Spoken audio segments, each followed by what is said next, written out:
Our next speaker is our Executive Director of the American Orthotic and Prosthetic Association, and I think we've gotten a good patient perspective. Perhaps you got a little frustration from me with government and CMS and from also the patients as they talk about their inability to have access to care, which is a terrible frustration. And I think Tom is going to give us a little bit of insight into where we are currently with our legislative initiatives. Charlie, thank you very much, and thank you to all the presenters who we have heard from so far.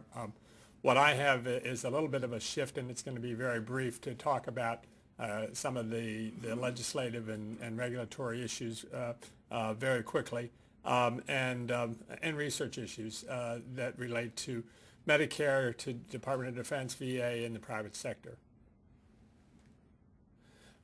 So I thought the quickest way to do this, and I only have about 3 or 4 slides here, is to look at what are our objectives. What are we looking for? Well, we're looking to assure that qualified providers are the folks who patients see, and that the unfinished regulations that are currently in process are finished, and finally we get to the point where patients have the assurance that they are seeing the most qualified individuals. We have had, as Charlie has indicated, huge RAC audit problems. Remarkable because orthotics and prosthetics comprises 1/3 of 1% of the total Medicare budget, a very, very small component. And yet, because each device is an expensive item, when you have auditors who are contractors of CMS and they are paid on a commission basis as to how much they can claw back, this is low-hanging fruit.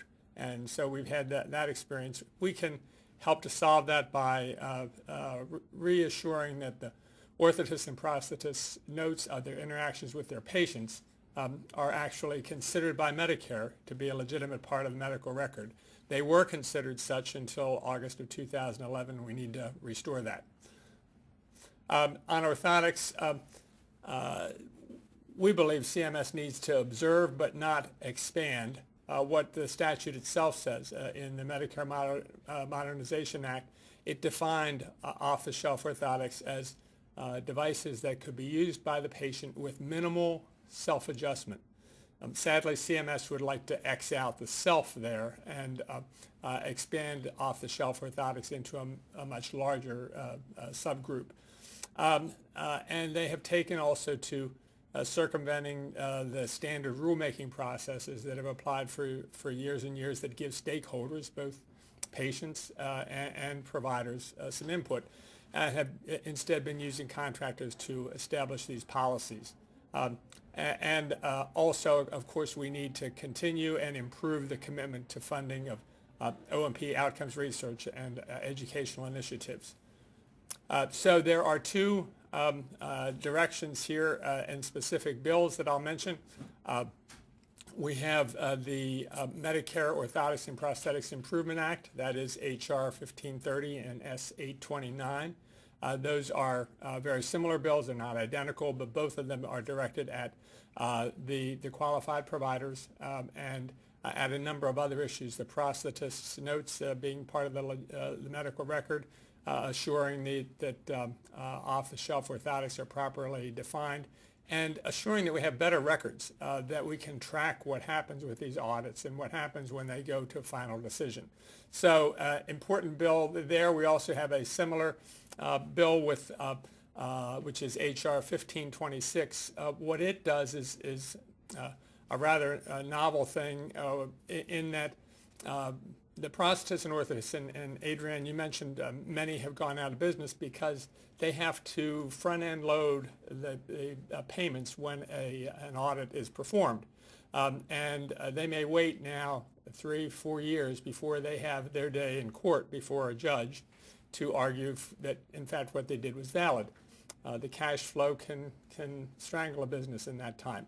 So this bill, 1526, would essentially limit the amount that could be collected up front to no more than half of the claim and give some breathing room to these folks. So those are important. In the back of the room, we have a sign-on letter that Representatives Costello and Duckworth have crafted and is currently open for members of Congress to sign on to. Charlie mentioned that before.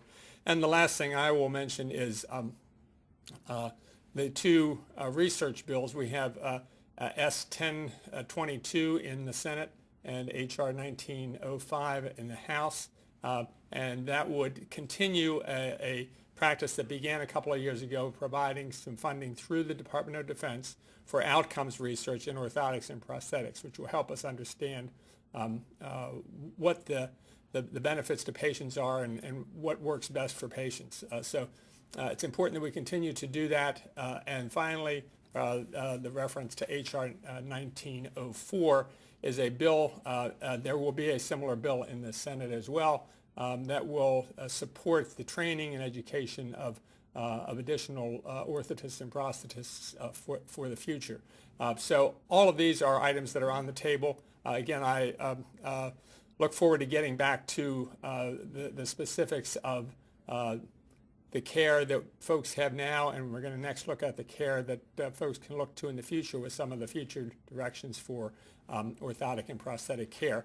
I'm going to ask Charlie if we make a little shift. We have a modest crowd.